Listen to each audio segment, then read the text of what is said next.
Hola, hola, ¿cómo están? Buenos días, Facebook.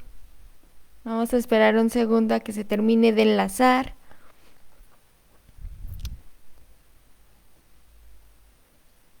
Listo. Muy bien. Pues muy bienvenido y muy bienvenida a este su espacio de conciencia con Sefirot. Seguimos navegando, tomando conciencia de qué pasaba en el vientre de mamá y qué anhelos, creencias, expectativas, anhelos se impregnaron en mi inconsciente en ese momento y cuál de ellos están contribuyendo a que mi vida realmente sea lo que yo quiero que sea y cuáles de ellos están actuando como una cárcel, como un impedimento, como un obstáculo, como una resistencia, en donde yo no puedo seguir adelante o en donde me siento bloqueado por eso. ¿Estás dispuesto a hacer este viaje? Vamos. Y bueno, ya estuvimos platicando de lo que es el proyecto Sentido, ¿no? Que es la etapa de los 0 a los 3 meses de edad y donde algunos autores refieren incluso que son 9 meses antes de la concepción. Y esa etapa de los 0 a 3 meses, pues es básicamente el periodo de embarazo, en donde todas las emociones, los problemas y la forma de percibir del mundo de nuestra madre se van a quedar en nuestro inconsciente. Es decir, si mamá, mientras estaba embarazada de nosotros, tuvo un accidente o tuvo un susto, la forma en cómo vivió ese susto puede estar impregnado en mí, ¿sí? Igualmente de papá. Si bien es cierto, si jalamos mucha más información de mamá, también papá aporta por medio de anhelos, de deseos, que muchos de estos son conscientes o inconscientes ante la nueva vida. Ahora, cuidado aquí, es muy importante cuando estamos hablando de proyecto sentido, cuando estamos hablando de integrar la historia familiar, de trabajar desde una zona sin juicio. ¿A qué se refiere? A comprender que todos somos humanos,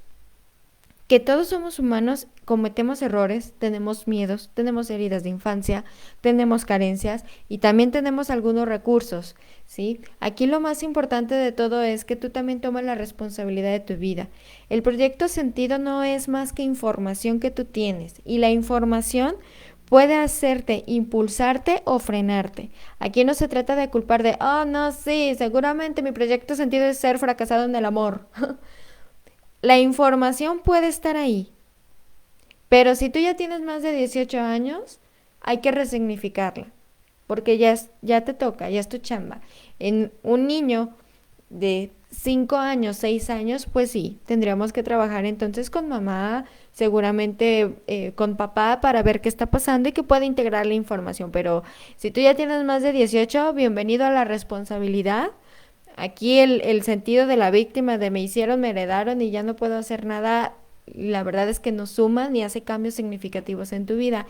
Lo que lo va a hacer es poder integrar y partir del esquema y comprender sobre todo que hay diferentes roles, ¿sí? Tenemos rol de hijo, rol de pareja y quien es padre pues también va a tener su rol de papá y su rol de mamá, sin que esto implique que se confundan o que sea el mismo. Una cosa es el rol de pareja, donde estamos muy plantados en nuestro hombre o nuestra mujer, y el rol de la paternidad cuando ya voy hacia la vida como madre o como padre, ¿sí? Entonces, platicamos acerca de lo que es el proyecto sentido de esta etapa y hablábamos de que hay algunos tipos de manera general en donde pues hay proyectos sentidos que son muy explícitos, ¿sí? Como por ejemplo que mi padre quería un sucesor, ¿no? Entonces si yo soy hombre y soy el primero y papá quería a fuerzas un sucesor porque el padre es el que hereda el apellido, ¿sí? Las mujeres como tal pues siempre estamos como en segunda instancia y es el hombre los que van a ir heredando los apellidos. Otro es el natural, que es cuando pasa alguna situación agradable o desagradable y que marca la forma en la cual yo estoy viviendo, ¿sí? Y el más común y el que produce más bloqueos es el implícito, que es el secreto de nuestros padres. Realmente trabajar el proyecto de sentido se vuelve vital y necesario cuando tengo un bloqueo que con nada se sale, ¿no? O sea, que nada lo puedo quitar, que no fluye el amor, no fluye la pareja, no fluye el dinero, no fluye el trabajo, no fluye la vida. Entonces hay que revisar si en el lapso de línea de vida, que es más o menos como de los 3 en adelante, si hay algo, y si no encontramos algo, pues ya nos vamos de los 7 hacia atrás, de 7 a 3 años, vamos viendo a ver qué pasó en esa etapa. Y si no encontramos nada, pues hay que irnos al proyecto sentido, qué estaba pasando con nuestros padres. Y aquí es bien importante que tengamos cuidado en dos aspectos. La primera de ellos es no generar problemas donde no los hay. No se biodescodifica todo, solo se biodescodifica lo que te está bloqueando. Hay proyectos sentidos que parecieran ser muy raros, pero que son muy benéficos. Por ejemplo, si en tu familia hubo muchos robos, puede ser que para ti un proyecto sentido sea ahorra, ahorra todo lo que puedas. Y esta situación de ahorrar puede venir desde dos aspectos. Uno sano, que sea desde la parte de, bueno, voy a ahorrar por si algo pasa, ¿no? Y nada más resignificamos el por si algo pasa, para que mejor tú ahorres para tus proyectos y para otro tipo de cosas. Pero en sí, el proyecto de ahorrar está muy padre y seguramente eso es lo que te ha permitido tener algunos bienes, estar un poquito más holgado, tener para tus gustos y demás. El tema viene cuando, por ejemplo, por ahorrar yo no me permito disfrutar mi dinero, ¿sí? Como yo tengo el arquetipo de tengo que ahorrar, tengo que ahorrar, tengo que ahorrar, pues entonces aquí se viene el tema de que entonces yo no disfruto el dinero y aunque tenga mucho dinero, pues no conecto con esa parte de la alegría o de la vida. Entonces hay muchos conflictos que son como muy globales y que tienen muchos conflictos una sola base. Por ejemplo, es muy común cuando llegan a Sefirot a preguntarlos con algún tema, por decir algo, la base es la desvalorización. Una base de desvalorización te puede dar un tema de baja autoestima. Un tema de desvalorización te puede dar una situación de falta de trabajo o de falta de dinero, porque no te sientes merecedor a. Una desvalorización puede dar origen a un conflicto de silueta, temas de sobrepeso o de bajo peso, porque hay una falta de valía. Realmente el sobrepeso y el bajo peso es el mismo conflicto, pero desde diferentes extremos. Sí, uno para que me veas y el otro para que no me veas.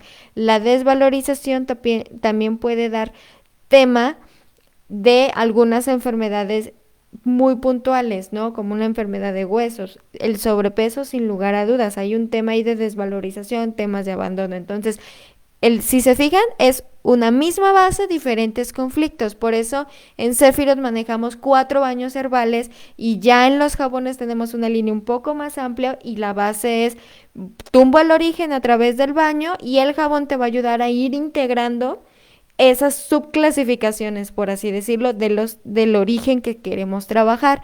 Y este ejemplo lo plasmamos para que tengamos todo claro que podemos tener diferentes situaciones, pero una sola base, ¿sí? Una sola base. Aquí lo más importante es identificar cuál es y en dónde estoy parado, realmente en dónde yo me estoy atorando. Como les digo, hay proyectos sentidos que nada más hay que trabajar una partecita, que es la que no te permite tener pareja, o la que no te permite agarrar un coche, o la que no te permite ir hacia la vida, la que no te permite hacer un cambio, el que no te permite bajar de peso. Ahí sí, porque eso es lo que no te está permitiendo avanzar a lo que tú quieres, ¿sí? Pero si toda la demás información que tienes, la verdad es que no te causa conflicto, ahí déjala, ¿sale? No entremos en esa faceta del exceso de querer ver todo mal y querer solucionar todo y que cualquier información le quiera yo dar un significado random porque a fuerzas, a fuerzas, a fuerzas quiero que encaje en mi historia, ¿sale? Entonces, para saber cuál es el proyecto sentido, vamos a tener que hacer como un viaje de investigación como Sherlock Holmes e ir investigando qué estaba pasando en la vida de nuestros padres. Por ejemplo, hay proyectos sentidos que se denominan de urgencia, que son cuando viene un drama y que va impregnando nuestra existencia. Por ejemplo, si mientras mamá estaba embarazada de mí fallece un familiar, dependiendo del vínculo que sea con ese familiar, se puede dar que te pongan el nombre de ese fallecido, con la finalidad de mantener un duelo inconcluso. Es decir, en ese momento yo tengo que vivir el duelo, naces tú y te pongo el nombre y ese duelo queda inconcluso porque indirectamente pues ya te lo heredaron, ¿no? O sea, tú ya traes el nombre, tú ya traes su destino y ahí el duelo se quedó inconcluso.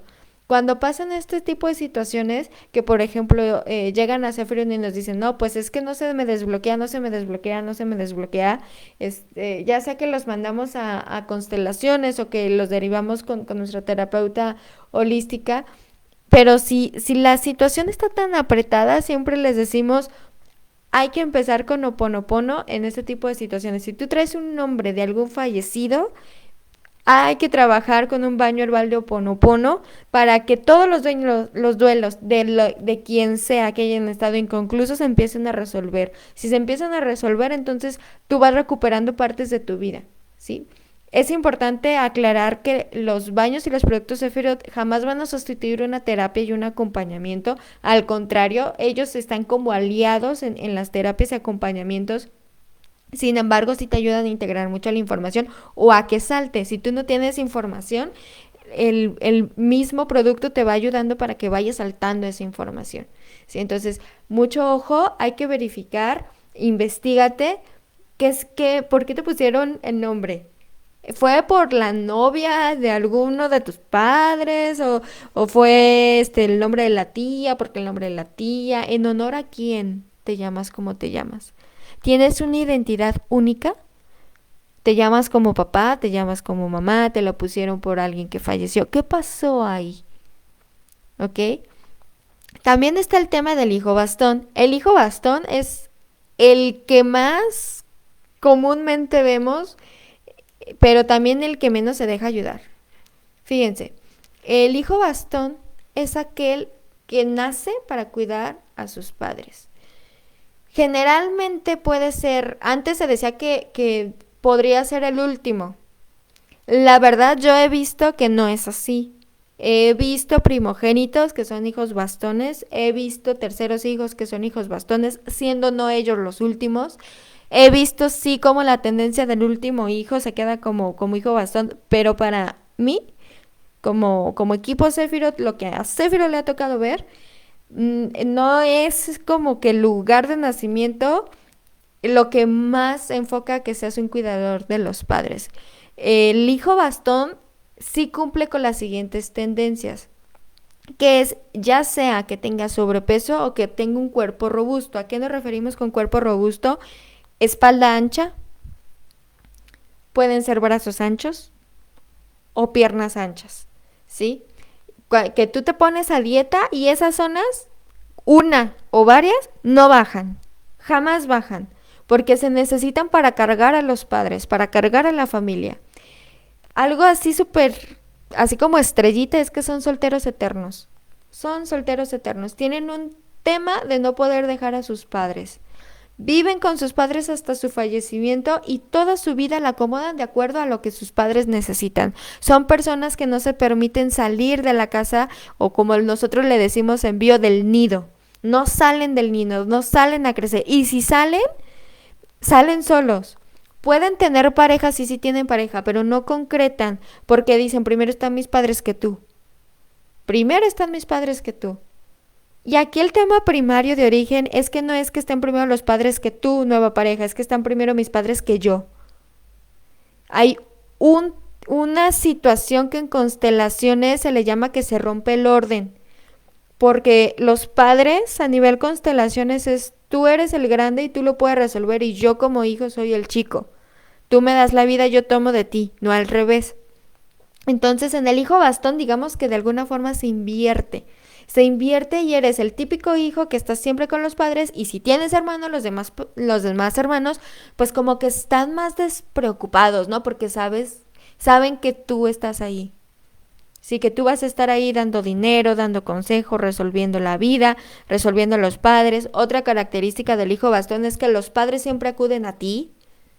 Teniendo más hijos, siempre acuden a ti. ¿Sale? Y luego preguntan, ¿por qué no tendré pareja? Pues no, chato, pues es que estás bien atorado en el núcleo familiar, hay que salir del núcleo familiar y esa parte es muy complicada, porque se vive como una traición, ¿cómo voy a dejar yo a mis padres si me dieron la vida? Sí, se vive con una situación de mucha culpa. de mucha, mucha, mucha culpa, de cómo los voy a dejar, cómo no los voy a ayudar si es mi familia, por Dios. Y ahora, el hijo bastón puede no solo cuidar a los padres, sino también cuidar a sus hermanos, se convierte como de alguna forma en el padre de los hermanos, ¿sí? Y eso se le llama incesto energético.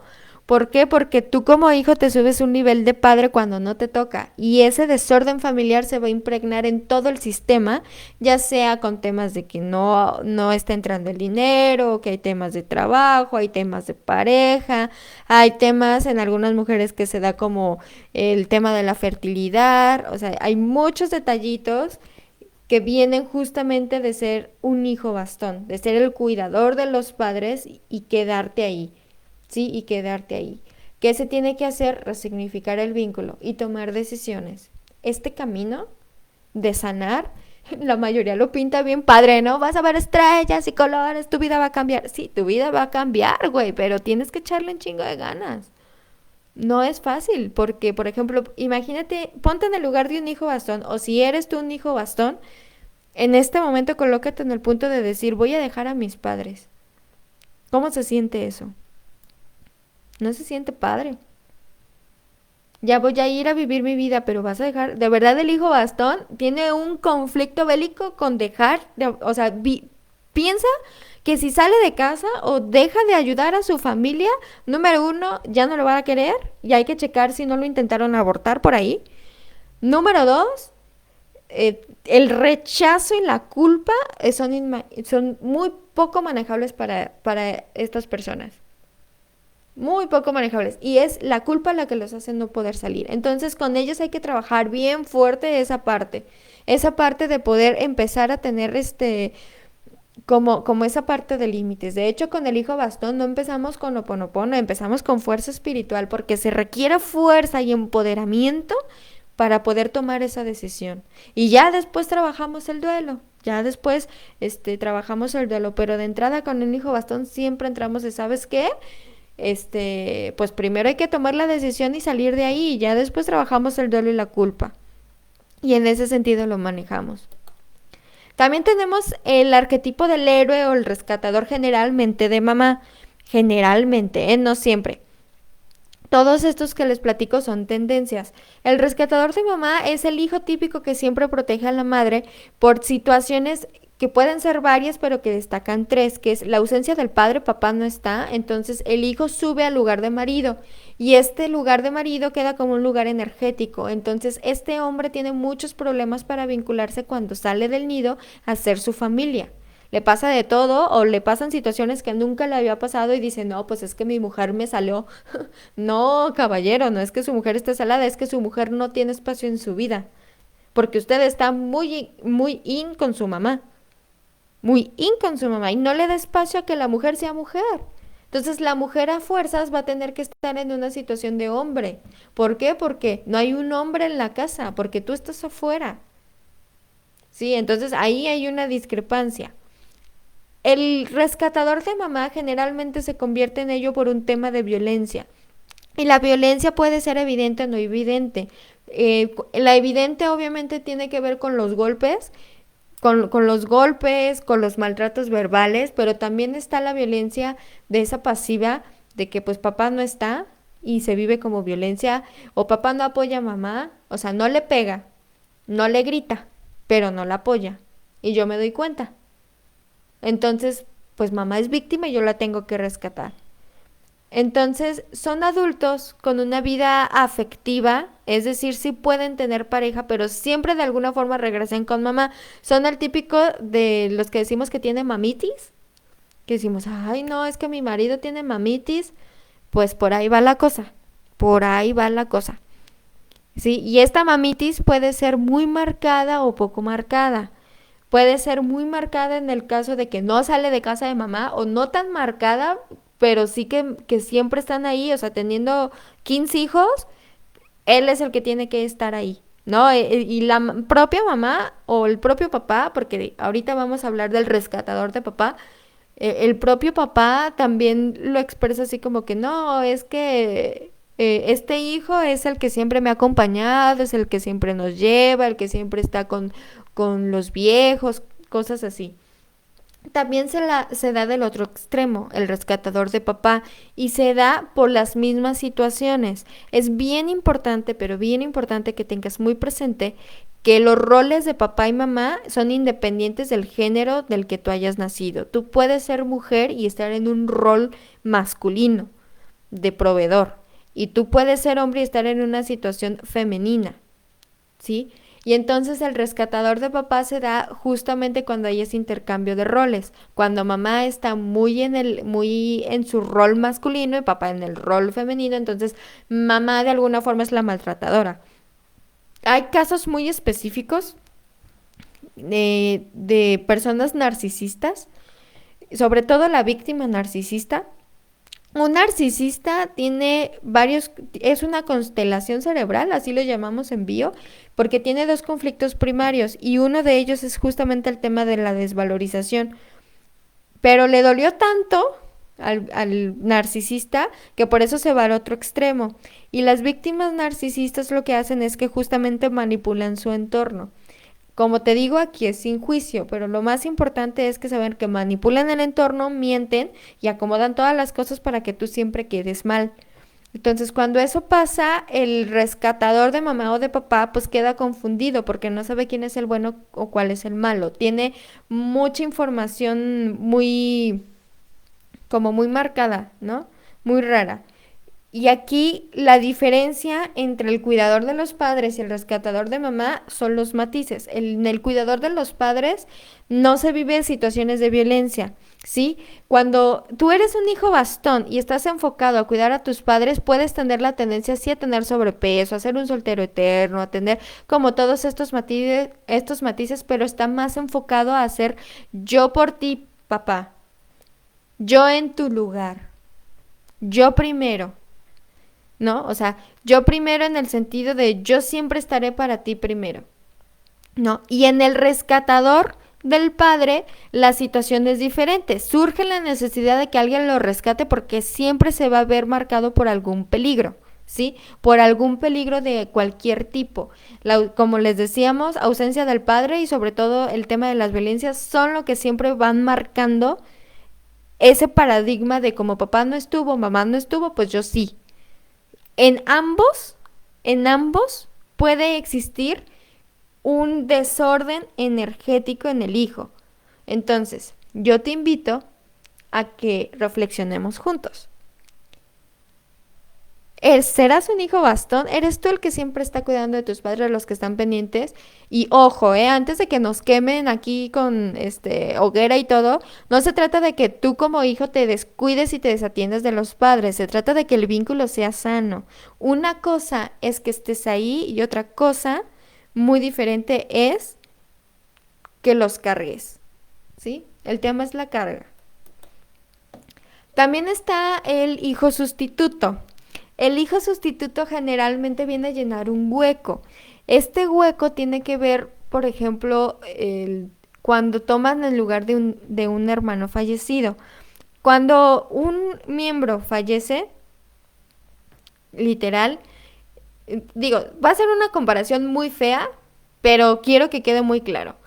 Si un niño tiene un perrito y se muere el perrito, a veces la solución inmediata es pues te compro otro perrito, ¿no? Eso mismo pasa con un integrante de la familia, aunque se escuche muy gacho. Pero aquí lo que se hace es que se bloquea el duelo, se llena un vacío y entonces estos adultos que fueron creados como hijos sustitutos de, bueno, pues ya se nos fue uno, tendré otro para sustituirlo, viven con un vacío, porque su sentido y su proyecto fue llenar ese vacío, llenar esa pérdida que hubo. Entonces tú puedes decir, pues, ¿qué pasó aquí? Sobre todo, más adelante vamos a platicar sobre un síndrome, que es el síndrome del gemelo perdido, pero sobre todo antes, hablando de las abuelas y de los tatarabuelos, realmente el sistema médico no tenía como que los mejores recursos para cuidar los embarazos. Entonces había muchas pérdidas gestacionales que no se daban cuenta, que la abuela decía, sí, pues es que tuve un sangrado y ya, pero pues ya después me bajó y ya no tuve nada. Y a veces ese sangrado representaba que tuvo un aborto y tú no lo sabes ni tu mamá lo sabe. Entonces tú vives tu vida con un vacío emocional impresionante, vives todo desde la pérdida y el tema es que adelante de ti, o sea, antes de ti, hubo una pérdida y tú tomaste el lugar de ese fallecido. Entonces ahí se revisa, por ejemplo, cuando tú sustituyes esa parte se le llama síndrome del yaciente, que más adelante lo vamos a platicar. Sin embargo, lo más importante y lo más característico para poder resignificar ese tipo de proyectos sentidos cuando te estás viviendo la vida desde esa pérdida, pues es número uno, llenar ese vacío y concluir el duelo que está bloqueado. Está también el proyecto sentido del hijo salvamatrimonios. ¿Por qué? Porque su objetivo es mantener juntos a los padres. Cuando hay una separación, la separación matrimonial se puede vivir como un tema de fracaso. Fracasamos en el matrimonio. Entonces, cuando la pareja tiene muchos problemas y no sabe cómo resolverlos, y muchas de las veces se agotan los recursos, pues dicen, el consejo es, pues tengan un hijo, ¿no? Tengan un hijo que los una. Y entonces ese hijo se vuelve la unión de los padres desde una situación de atadura. ¿Sí? Entonces, si este hijo cuando nace, de cualquier manera, los padres se separan, este hijo se puede vivir en un fracaso personal porque no logró mantenerlos juntos. Es una carga muy grande. Un hijo salvamatrimonios cuya misión sea unir a los padres tiene una carga muy grande porque difícilmente cumplen con la meta. Y si se quedan los padres unidos, por lo menos en papel, se va a dar cuenta que emocionalmente esa separación se produce, porque es cierto.